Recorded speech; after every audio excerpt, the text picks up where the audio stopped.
आप भाग 4 में देखें तो भाग 4 में मैं आपके सामने अधिशोषण एडजॉर्प्शन की चर्चा करूंगा। अगर इस भाग में आप देखें तो हम देखेंगे अधिशोषण की अवधारणा क्या है, अधिशोषण के प्रकार, समतापी वक्र और अधिशोषण के अनुप्रयोग की आपसे चर्चा होगी। अभी ये आपके सामने है, अभी आपके सामने जो डिस्कशन होगा वो अधिशोषण का है और इस अधिशोषण शब्द को क्या कहते हैं, इस अधिशोषण शब्द को कहते हैं एडजॉर्प्शन। जैसे ही आप अधिशोषण पढ़ते हैं तो आपके सामने एक और शब्द आ जाता है एब्जॉर्प्शन, और जिसे हिंदी में ये कहते हैं, और वो नाम क्या कहलाता है, वो नाम कहलाता है अवशोषण। हम आपको अधिशोषण और अवशोषण की अवधारणा बताएं, इसके पहले हम आपको अपने ही पिछले लेक्चर से कनेक्ट करते हैं। बच्चों, हमने आपको पिछले लेक्चर में, पिछले व्याख्यान में कोलाइडो के बारे में बताया था और कोलाइडो में एक बात बार बार आ रही थी कि कोलाइडो का पृष्ठीय क्षेत्रफल, सरफेस एरिया अधिक होता है और इसीलिए इनमें अधिशोषण की प्रबल प्रवृत्ति होती है। अब उस अधिशोषण को यहां मैं आपके सामने एक्सप्लेन करूंगा। इन शब्दों के साथ हम ये देखेंगे कि एडजॉर्प्शन और एब्जॉर्प्शन, अधिशोषण और अवशोषण क्या है। हम अधिशोषण और अवशोषण की व्याख्या आपके सामने करें उसके पहले हम आपको एक छोटा सा एक्सपेरिमेंट दिखाते हैं और उस एक्सपेरिमेंट में आप देखें, कि जैसे ये आप देख रहे हैं, ये हमारे पास कोई पदार्थ है और इसमें कोई ऐसी बात नहीं, सिंपली हम क्या डाल रहे हैं, सिंपली हम इंक डाल रहे हैं। तो इंक क्या कर रही है, आप देखिए, इंक इस पदार्थ के अंदर क्या हो जा रही है, इंक इस पदार्थ के अंदर क्या हो जा रही है, समाहित हो जा रही है। तो कुल मिलाकर के क्या कहना है, आप इस एक्सपेरिमेंट में फिर से देख लें। हमने एक पदार्थ लिया और इसमें क्या डाल रहे हैं, इसमें इंक डाल रहे हैं। तो इंक इस पदार्थ के अंदर क्या हो रही है, इंक इस पदार्थ के अंदर क्या हो रही है, समाहित हो रही है। अगर आप इसी को समझ जाएं तो आप अधिशोषण और अवशोषण को समझ जाएंगे। अधिशोषण और अवशोषण दोनों में क्या होता है कि हमारे पास एक कोई पदार्थ रहता है और उसी पदार्थ के अंदर दूसरा पदार्थ क्या करता है, उसी पदार्थ के अंदर दूसरा पदार्थ क्या करता है, दूसरा पदार्थ प्रवेश करता है। तो आप अपने मन में आइडिया बना ले कि अधिशोषण और अवशोषण में एक पदार्थ के अंदर दूसरा पदार्थ क्या करता है, आता है।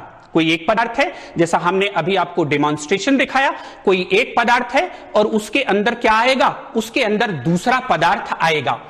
तो अब ये बात आती है कि अधिशोषण और अवशोषण में अंतर क्या है, कैसे आप व्याख्यायित करेंगे कि अधिशोषण क्या है और अवशोषण क्या है। तो आपको उसी अवधारणा को दिखाते हैं कि अधिशोषण क्या है और अवशोषण क्या है। बच्चों, जैसे हम कोई पदार्थ लेते हैं तो ये अभी हमने आपको एक पदार्थ लिया था, तो कहते हैं कि कोई पदार्थ अगर इसके अंदर आए, वो आने वाला पदार्थ अगर केवल इसके ऊपरी सतह पर रहे, सरफेस पर रहे, तो ये घटना क्या कहलाती है, ये घटना कहलाती है अधिशोषण। और अगर अब वही एक्सपेरिमेंट है, ये पदार्थ है, वही पदार्थ है, अगर कोई आने वाला रहे और आने वाला पदार्थ पूरा इसके बल्क में आए, पूरा स्थूल में आ जाए, तब ये घटना किस नाम से जानी जाती है, तब ये घटना अवशोषण। इसके लिए अंग्रेजी में आपको बताया गया था एडजॉर्प्शन, और यहां क्या है, अवशोषण के लिए क्या है, एब्जॉर्प्शन है। क्या है, एब्जॉर्प्शन है। तो कुल मिलाकर के ये कहना है कि अधिशोषण कहां होता है, सतह पर होता है, और अवशोषण कहां होता है, अवशोषण पूरे पदार्थ में होता है। तो ये अधिशोषण और अवशोषण की घटना है। इसी अधिशोषण और अवशोषण को अब आपने समझ लिया कि अवशोषण क्या है और अधिशोषण क्या है। अधिशोषण क्या है, सरफेस फेनोमेनन है, सतह पर होने वाली घटना है, और अवशोषण क्या है? अवशोषण पूरे बल्क में होता है, पूरे पदार्थ में होता है। लेकिन बच्चों हमें डिस्कस करना है किसको? अधिशोषण को। किसको डिस्कस करना है? अधिशोषण को। तो इतनी बात आप जान गए कि अधिशोषण कहां पर होता है? अधिशोषण सतह पर होता है, यह सरफेस फेनोमेनन है। अब आइए जो डेफिनेशन लिखी है वो आपको दिखाते हैं कि देखिए ये लिखा हुआ है कि अधिशोषण वह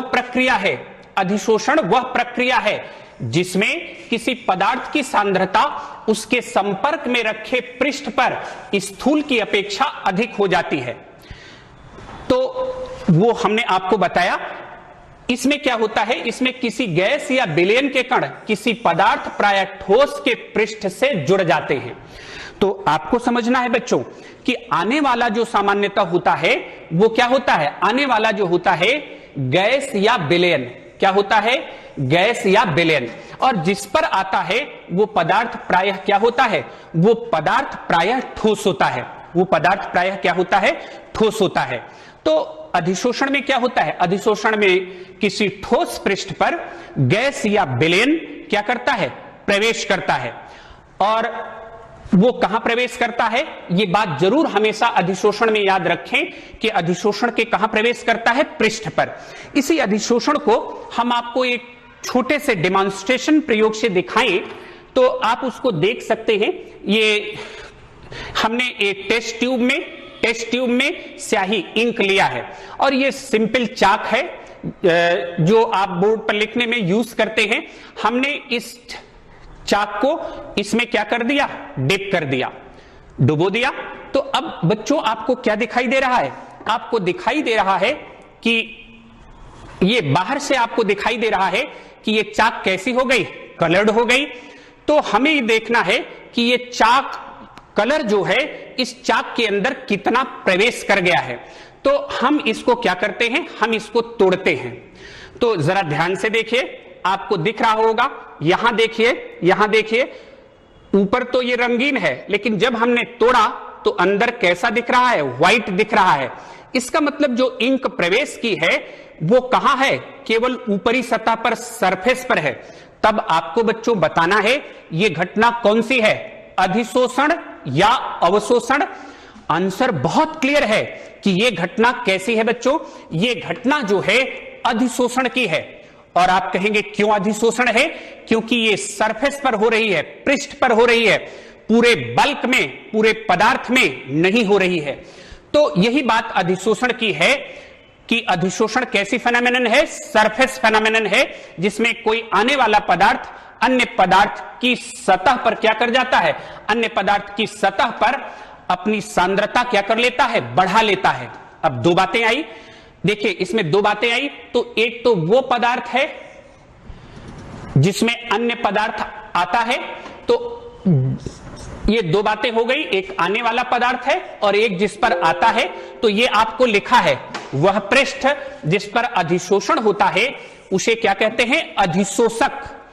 और वह पदार्थ जिसका अधिशोषण होता है उसे अधिशोष्य कहते हैं। तो अधिशोषण आपको समझना है। तो अब दूसरे तरीके से समझिए। अधिशोषण में आपने जाना कि एक पदार्थ दूसरे पदार्थ के पृष्ठ पर आता है। तो जो आने वाला पदार्थ है उसको बच्चों क्या कहते हैं? उसको कहते हैं अधिशोष्य। और जिस पर आता है उसे क्या कहते हैं? अधिशोषक। अभी हमने आपको एक्सपेरिमेंट दिखाया था चाक और इंक का। तो हमने ये देखिए, ये चाक आपकी क्या है? अधिशोषक या अधिशोष्य। चाक आपकी अधिशोषक है और इसकी सतह पर क्या आ रही थी? इसकी सतह पर इंक आ रही थी, तो वो अधिशोष्य है। वो क्या है बच्चों? अधिशोष्य है। तो इसमें हमने आपको बच्चों बताया कि अवशोषण क्या है, अधिशोषण क्या है, अवशोषण और अधिशोषण में क्या अंतर है, और क्या बताया कि अधिशोषक क्या है और अधिशोष्य क्या है। अधिशोषक क्या है और अधिशोष्य क्या है।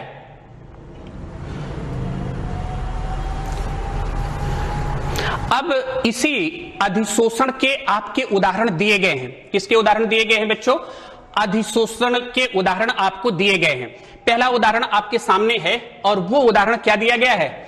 ये लिखा गया है चारकोल। चारकोल। अब आप कहेंगे कि चारकोल क्या होता है? चारकोल कार्बन का अक्रिस्टलीय रूप है। चारकोल क्या है? कार्बन का अक्रिस्टलीय रूप है। और अगर किसी पात्र में बर्तन में गैस रखी हो, कई गैसें रखी हो, जैसे ये आपके पास H2 हो, Cl2 हो, SO2 हो, ये गैसें रखी हो और इसमें आप चारकोल मिला दें, पाउडर चारकोल मिला दें, पाउडर का मतलब चूर्ण, तो हम क्या देखते हैं कि ये चारकोल जो है गैसों को अपनी सतह पर क्या कर लेता है? अधिशोषित की अवशोषित, अधिशोषित कर लेता है। पता कैसे चलेगा? बर्तन के अंदर दाब क्या कर जाएगा? घट जाएगा। अब ये लिखा है सिलिका जेल, आपने कोलाइडो में पढ़ा था कि सिलिका जेल क्या है? कोलाइड है और ये वायु को शुष्क कर देता है। जैसे आप एयर की कुछ मात्रा ले लें और उसमें सिलिका जेल डाल दें तो जो एयर में नमी रहेगी वो सिलिका जेल क्या कर लेगा? अधिशोषित कर लेगा। ध्यान रहे क्या कर लेगा? अधिशोषित कर लेगा। अब एक शब्द आपके सामने आया है अपरिष्कृत शर्करा। क्या शब्द आया है बच्चों? अपरिष्कृत शर्करा। अब शर्करा क्या होती है? जो सुक्रोज, जिसे आप चीनी कहते हैं, हमारे आपके घरों में इस्तेमाल होती है। आप देखते हैं कि वही आपकी शर्करा है, सुक्रोज। और वो बनती कैसे है? आप देखते हैं ये शुगर केन को गन्ना कहते हैं और इसी से क्या बनती है? इसी से बच्चों बनती है केन शुगर, जिसे शर्करा कहते हैं। तो शुरू में देखिए जब ये शुगर केन गन्ने से चीनी बनती है तो उसमें वो कैसी रहती है? उसमें पीलापन रहता है, एलोइस रहती है। तो उस पीलेपन को दूर करने के लिए उसमें क्या मिलाया जाता है? उसमें मिलाया जाता है जंतु चारकोल। अब आप कहेंगे कि ये जंतु चारकोल क्या होता है? जंतु चारकोल होता है कि जैसे बोन्स होती हैं, बोन का, हड्डियों का अगर भंजक आसवन कर दें तो ये जो हमें क्या मिलता है? हमें मिलता है जंतु चारकोल। और उसे अगर हम शर्करा के संपर्क में लाएं तो जो कलर है इसका वो ये क्या कर लेता है? जो चारकोल है, एनिमल चारकोल है, बोन चारकोल है, वो उसे क्या कर लेता है? एडजॉर्ब कर लेता है। ध्यान से सुनना, अधिशोषित कर लेता है। और परिणाम क्या होगा? परिणाम होगा कि जो अपरिष्कृत शर्करा आपकी कलर्ड थी, एलोइस थी, वो कैसी हो गई? बिल्कुल व्हाइट हो गई। तो इसमें, इस घटना में किसका अनुप्रयोग है बच्चों? इस घटना में अधिशोषण का अनुप्रयोग है। और ये अधिशोषण के क्या हैं? ये अधिशोषण के उदाहरण हैं। ये अधिशोषण के उदाहरण हैं। अभी दो शब्द आपके सामने और आ रहे हैं और ये दोनों शब्द क्या लिखे हैं बच्चों? ये दोनों शब्द आपके सामने आ रहा है विशोषण और शोषण। विशोषण इसे लिखा है डिजार्प्शन और ये लिखा है जार्प्शन। तो आपको बताएं कि विशोषण क्या है? विशोषण क्या है? देखिए अधिशोषण बच्चों आप समझ रहे थे कि ये कोई सॉलिड है और इसकी सतह पर, ये कोई सॉलिड है और इसकी सतह पर कोई अन्य पदार्थ आ गया तो कहते हैं कि अगर कोई अधिशोषित पदार्थ है, अधिशोषण हो गया है और ये अगर सतह छोड़ करके बाहर चला जाए तो यही घटना या उस पृष्ठ से क्या कर जाए? हट जाए। तो यही घटना बच्चों क्या कहलाती है? यही घटना कहलाती है, क्या कहलाती है? विशोषण। विशोषण, डिजार्प्शन। अब बताते हैं, बहुत सारे बच्चे क्वेश्चन करते हैं और क्वेश्चन करना चाहिए बच्चों। देखिए वो क्वेश्चन मैं आपको बताता हूं। कभी कभी कहते हैं कि अगर कोई सरफेस है, अब कोई पदार्थ इसके अंदर आ रहा है तो सतह पर आया और पूरा बल्क में नहीं गया। मान लो आधे यहां तक आया और बाकी सतह क्या कर गई? बाकी बल्क सतह पर, फिर से सुन लो, पहले सतह पर आया फिर और अंदर आया, पूरे बल्क में नहीं गया। मतलब अधिशोषण तो सतह पर होता है, ये आने वाला पदार्थ और अंदर तक आ गया। तो कहते हैं कि ये दोनों बातें हो रही हैं, अधिशोषण भी हो रहा है और अवशोषण भी हो रहा है। तब इसके लिए एक शब्द आता है बच्चों और वो शब्द कहलाता है शोषण। वो शब्द क्या कहलाता है? शोषण। या वो शब्द क्या कहलाता है? जार्प्शन। तो आपके पास क्या आ गए? बहुत सारे शब्द आ गए। अधिशोषण, अधिशोषण में ही शब्द देखें, अधिशोषण, अधिशोष्य, अधिशोषक और क्या? विशोषण और क्या? शोषण। तो इन सब का मीनिंग अलग अलग है और उसको आपको बच्चों उदाहरणों के द्वारा क्या किया गया, उसको आपको बच्चों उदाहरणों के द्वारा क्या किया गया, उदाहरणों के द्वारा बताया गया। अब हमने आपको बताया कि आप सोचते रहते हैं, तर्क करते रहते हैं विज्ञान में। अब आपके सामने ये तर्क आ गया, कौन सा तर्क आ गया कि अधिशोषण क्यों होता है। अधिशोषण क्यों होने का क्या मतलब, फिर से देख लें। अभी हमने एक्सपेरिमेंट बताया कि ये कोई पदार्थ है और इस पर कोई अन्य पदार्थ आ जाता है। कहां आ जाता है, अधिशोषण में, इसकी सतह पर। तो कहते हैं कि अधिशोषण क्यों होता है, क्यों कोई पदार्थ अन्य पदार्थ की सतह पर अपनी सांद्रता क्या कर लेता है, बढ़ा लेता है। तो उसको समझने के लिए आपको क्या समझनी होगी, अधिशोषण की क्रियाविधि। अगर हम आपसे अधिशोषण की क्रियाविधि बताएं बच्चों, तो कहते हैं कि जैसे आप किसी पदार्थ को देखें, किसी पदार्थ को आप देखें तो ये कोई पदार्थ है और पदार्थ आप जानते हैं कि हर पदार्थ अणुओं से मिलकर के बना है, परमाणुओं से मिलकर के बना है। तो आप ऐसी कल्पना करें कि अभी इसके अंदर कोई आ नहीं रहा है, अभी ये हमने केवल एक पदार्थ लिया है। तो जैसे ये अणु है तो ये चारों ओर अन्य अणुओं के आकर्षण से बंधा है, लेकिन जो सरफेस पर अणु हैं उन पर अंदर की ओर फोर्स लगता है, क्योंकि वो और किसी से नहीं बंधे हैं। इसीलिए जब कोई इनके संपर्क में आता है तो ये अणु अंदर की ओर आकर्षित है, इसलिए जो फोर्स क्रिएट होता है तो आने वाले को अपनी सतह पर क्या कर लेते हैं, अधिशोषित कर लेते हैं, ताकि इनमें बैलेंसिंग आ जाए। जो इनवर्ड फोर्स है उसको बैलेंस करने के लिए ये पदार्थ को अपनी सतह पर क्या कर लेते हैं, अधिशोषित कर लेते हैं। और इस घटना में ऊर्जा निकलती है, जिसे क्या कहते हैं, जिसे एक नाम देते हैं और वो नाम कहते हैं अधिशोषण की एंथैल्पी। क्या नाम कहते हैं, अधिशोषण की एंथैल्पी। और इसे किससे प्रदर्शित करते हैं, इसे प्रदर्शित करते हैं डेल्टा एच से। चूंकि ये घटना उष्माक्षेपी है, इसमें उष्मा निकल रही है, इसलिए डेल्टा एच का मान इसके लिए क्या होगा, ऋणात्मक होगा। डेल्टा एच का मान क्या होगा, ऋणात्मक होगा। तो ये बच्चों हमने आपको बताया कि अधिशोषण प्रारंभ कैसे होता है, अधिशोषण प्रारंभ कैसे होता है, और उसकी व्याख्या है जिसे हम आगे बढ़ाते हैं। तो कहते हैं कि और है, यहां आपको एक समीकरण लिखा है और यह समीकरण क्या कहलाता है, डेल्टा जी बराबर delta H minus T delta S. इस समीकरण को कहते हैं गिब्स हेल्महोल्ट्ज समीकरण। इसमें डेल्टा जी क्या है, इसमें डेल्टा जी गिब्स मुक्त ऊर्जा परिवर्तन है, गिब्स वैज्ञानिक का नाम है। डेल्टा एच को बता दिया, टी क्या है, टी परम ताप है, और डेल्टा एस क्या है, डेल्टा एस जो है एंट्रोपी परिवर्तन है, change in entropy, change in entropy. तो कहते हैं कि जब अधिशोषण होता है तो एंट्रोपी का मान धनात्मक होगा या ऋणात्मक होगा, ये आप बताइए। तो बच्चों आपको देखना है कि एंट्रोपी क्या है। एंट्रोपी जो है कोई आपके पास निकाय हो, उसकी जो रैंडमनेस है, जो डिसऑर्डर है, उसकी माप है। एक आपसे सवाल है, ठोस, द्रव और गैस में बताएं किसकी एंट्रोपी ज्यादा होती है। उत्तर बहुत क्लियर है बच्चों, गैसों की एंट्रोपी सबसे ज्यादा होती है, क्योंकि गैस के अणु बहुत मूवमेंट करते हैं, उनमें डिसऑर्डर क्या होता है, ज्यादा होता है।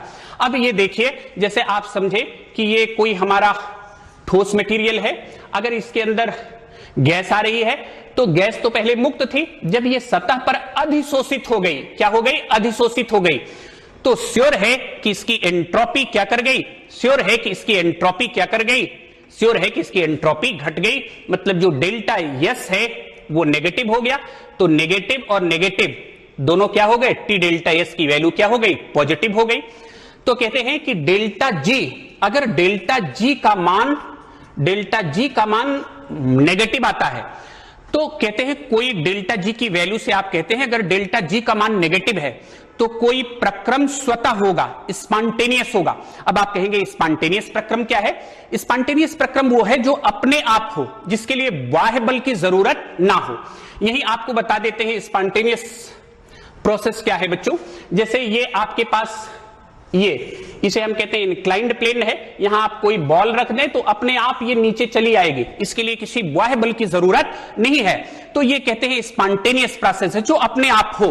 तो कहते हैं कि डेल्टा जी अगर नेगेटिव होगा तो अधिशोषण स्पॉन्टेनियस होगा, और डेल्टा एच आपके पास नेगेटिव है और ये वैल्यू पॉजिटिव आ चुकी है। ये वैल्यू क्या आ चुकी है? पॉजिटिव। तो डेल्टा एच में से जब ये वैल्यू घट जाएगी तब भी मान कैसा आता है? नेगेटिव। शुरुआत में मान कैसा आता है? नेगेटिव आता है। इसीलिए अधिशोषण अपने आप होता रहता है। मतलब ये आपका सॉलिड मटेरियल है, इसके अंदर कोई पदार्थ आना प्रारंभ हो जाता है। लेकिन आप जानते हैं कि जब अधिशोषण हो जाता है तो धीरे धीरे डेल्टा एच का मान क्या करने लगता है? घटने लगता है। डेल्टा एच का मान जब घटने लगता है तो डेल्टा एच और टी डेल्टा एस है ये पॉजिटिव है, तो डेल्टा जी का मान एक समय ऐसा आता है कि डेल्टा जी का मान कितना आता है? 0। और जब डेल्टा जी का मान 0 हो गया तो घटना जो स्वतः थी अब अपनी साम्यावस्था पर आ गई। मतलब अब अधिशोषण क्या होगा? अब जैसे शुरुआत में अधिशोषण था वो तीव्र हो रहा था, तो अब अधिशोषण कैसा हो जाएगा? अब अधिशोषण मंद हो जाएगा। तो डेल्टा जी जब 0 आ गया, डेल्टा जी 0 आ गया, मतलब ये किस दशा में पहुंच गया सिस्टम? ये जो आपका प्रक्रम था अधिशोषण का वो कहां आ गया? साम्यावस्था पर आ गया। कहां आ गया बच्चों? साम्यावस्था पर आ गया। तो इसीलिए यही अधिशोषण की क्या है? यही अधिशोषण की क्रियाविधि है। अगर हम आपको अधिशोषण के प्रकार बताएं बच्चों, तो अधिशोषण दो तरह का है। एक को कहते हैं भौतिक अधिशोषण और दूसरे को क्या कहते हैं? रासायनिक अधिशोषण। तो अब कहते हैं कि भौतिक अधिशोषण में क्या होता है? भौतिक अधिशोषण यह वांडर, यहां एक शब्द रहेगा वांडर वाल। क्या रहेगा? वांडर वाल। तो यह वांडर वाल बलों के द्वारा होता है, यह रासायनिक बंधों के द्वारा होता है। आप इसको समझ गए कि जैसे ये पदार्थ है, इसकी सतह पर अधिशोषण हो रहा है, तो जो आने वाला पदार्थ है वो यहां वांडर वाल बन बनाएगा और रासायनिक अधिशोषण में क्या बनाएगा? रासायनिक बंध बनाएगा। यह प्रकृति में विशिष्ट नहीं है और यह प्रकृति में अति विशिष्ट है। इसका मतलब यही है कि रासायनिक अधिशोषण में हर पदार्थ का अधिशोषण नहीं हो जाता। ताप बढ़ने पर घटता है, भौतिक अधिशोषण के लिए है, और ताप बढ़ने पर बढ़ता है, ये किसके लिए है? रासायनिक अधिशोषण के लिए है। अब आप देखिए भौतिक अधिशोषण में एंथैल्पी का मान कम है, लेकिन रासायनिक अधिशोषण में देखें तो एंथैल्पी का मान ज्यादा है, जो निकलने वाली ऊर्जा है। भौतिक अधिशोषण मल्टीलेयर्ड होता है, कई परतों में होता है, और रासायनिक अधिशोषण कैसा होता है? ये सिंगल लेयर्ड होता है। ये सिंगल लेयर्ड होता है और सिंगल लेयर्ड के पीछे लॉजिक है, क्योंकि जैसे ये कोई पदार्थ है, अन्य पदार्थ आ रहा है, तो यहां क्या बना लेता है? रासायनिक बंध बना लेता है। रासायनिक बंध बना लेता है तो फिर आने वाला पदार्थ अपनी ही सतह पर, अब तो ऊपर उसी की लेयर बन गई, उसी की लेयर बन गई, तो अधिशोषित तो नहीं होता। तो ये था आपका बच्चों भौतिक अधिशोषण और रासायनिक अधिशोषण के बारे में। अब ये एक लिखा हुआ है अधिशोषण समतापी। अब आप कहेंगे कि अधिशोषण समतापी का क्या मतलब है? अधिशोषण समतापी का मतलब यह है बच्चों कि अगर अधिशोषण की घटना में हम ताप स्थिर रख दें और दाब बढ़ाएं तो अधिशोषण पर क्या प्रभाव पड़ेगा? फिर से समझना, अधिशोषण समतापी का मतलब क्या है? अधिशोषण की घटना में हम ताप स्थिर रख दें और दाब को क्या करें? बढ़ाएं, तो अधिशोषण बढ़ेगा या घटेगा? तो देखिए ये आपके सामने है कि अगर आप ताप स्थिर रख करके दाब बढ़ाएं तो क्या देखते हैं? जितना कम ताप रहेगा, ये भौतिक अधिशोषण के लिए बात आती है, जितना कम ताप रहेगा अधिशोषण उतना ही क्या होगा? ज्यादा होगा। जैसे T1, T2, T3 आपको दिखाई दे रहे होंगे। यहां हमने x/m लिया है जो अधिशोषण की मात्रा को बताता है और P दाब को बताता है। तो जब ताप कम है तो अधिशोषण क्या है? ज्यादा है, और ताप बढ़ रहा है तो अधिशोषण क्या कर रहा है? अधिशोषण घट रहा है। और ये आप एक्सिस देख रहे हैं, यहां आपका P है और यहां आपका क्या है? यहां आपका है x/m, इस एक्सिस पर। अब इसी को हम फ्रेंडलिक समतापी वक्र से दिखा सकते हैं। यहां आपको एक इक्वेशन लिखा हुआ है और वो इक्वेशन है x/m बराबर kp⁴ 1/n। हम जिस x/m की चर्चा कर रहे थे वो लिखा है x अधिशोषक के यम द्रव्यमान। तो यम किसका है? अधिशोषक का द्रव्यमान है। P दाब पर अधिशोषित गैस का द्रव्यमान है। तो x क्या है बच्चों? x अधिशोषित गैस का द्रव्यमान है और k और n क्या है? स्थिरांक हैं। अब अगर हम इसी को ये आपको एक ग्राफ से दिखाया है, इस पर प्लॉट किया log x/m और इस पर log p प्लॉट किया, तो हमें देखिए ये एक स्ट्रेट लाइन मिल रही है। पिछला जो फिगर आपको दिखाया, ये जो इक्वेशन आपको दिखाया था, इसका हम लॉग फॉर्म ले लें तो लॉग फॉर्म कैसा हो जाएगा, इसका अगर हम लॉग फॉर्म ले लें तो ये हो जाएगा log x/m this is equal to log k plus 1/n log p। और इसकी हम स्ट्रेट लाइन के equation y equal to c plus mx से कंपैरिजन कर दें तो x एक्सिस पर हमने क्या लिया log p और y एक्सिस पर क्या लिया log x/m। तो आपका ये c दिख रहा है, इंटरसेप्ट है, और 1/n क्या है, ये m की वैल्यू है जो किसको बताती है, जो आपके स्लोप को क्या करती है, जो आपके स्लोप को क्या करती है, बताती है। ये लिखा है इंटरसेप्ट log k है और स्लोप जो है वो 1/n है। अगर इसी में हम वैल्यू रख दे बच्चों, दो एक्सट्रीम कंडीशन ले लें, जैसे एक्सट्रीम कंडीशन ये आपका लॉगरिथम इक्वेशन है और इसमें हमने वैल्यू रख दिया, क्या वैल्यू रख दिया, एक बार 1/n की वैल्यू 1 रख दिया और एक बार 1/n की वैल्यू कितना रख दिया, 0। तो जब 1/n की वैल्यू 0 है तो x/m स्थिरांक हो जाएगा, अर्थात अधिशोषण दाब से क्या हो जाएगा, स्वतंत्र हो जाएगा, और यहां अधिशोषण की मात्रा जो है वो दाब के क्या होगी, अनुक्रमानुपाती होगी। यहां अधिशोषण के हमने आपको अनुप्रयोग दिए हैं बच्चों, जैसे उच्च निर्वात उत्पन्न करने में, आप जानते हैं कि उच्च निर्वात उत्पन्न करने में जहां गैसें रहती हैं ये अधिशोषित कर लेते हैं, जैसे सिलिका जेल है, एल्यूमिना जेल है, गैस मास्क बनाने में चारकोल का प्रयोग करते हैं, आर्द्रता पर भी नियंत्रण कर सकते हैं। ये चीनी के उदाहरण से हमने आपको बताया था कि रंगीन बेलनों में से रंग को क्या कर सकते हैं, हटा सकते हैं। विषमांगी उत्प्रेरण हम पढ़ेंगे, और वर्णलेखकीय विश्लेषण में भी, वर्णलेखकीय विश्लेषण क्या है, ये शोधन की एक विधि है। मिश्रण में जब बहुत कम मात्रा में पदार्थ उपस्थित रहते हैं तो वर्णलेखन द्वारा उसका शोधन करते हैं, और यह विधि दी गई माइकल स्वेट द्वारा 1903 में। अभी हमने बच्चों आपको इसमें असाइनमेंट दिया है। अब ये सवाल है कि वे गैस मास्क जिनमें सक्रिय चालकोल भरा होता है वातावरण से जहरीली गैसों को हटा देते हैं, किस सिद्धांत पर कार्य करते हैं, तो उसका उत्तर बच्चों है कि वो किस सिद्धांत पर कार्य करते हैं, अधिशोषण के सिद्धांत पर कार्य करते हैं। और ये हमने आपको कुछ सवाल दिए हैं जो हमने आपको व्याख्यान दिया, उस पर देखना, और अगले टर्न में हम आपसे उत्प्रेरण की चर्चा करेंगे। आज के लिए इतना ही, बहुत बहुत धन्यवाद।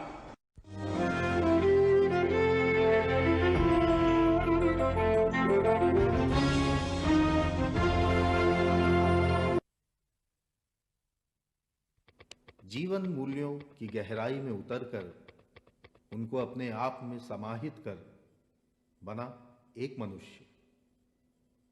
अपने निष्कर्षों पर अडिग चलकर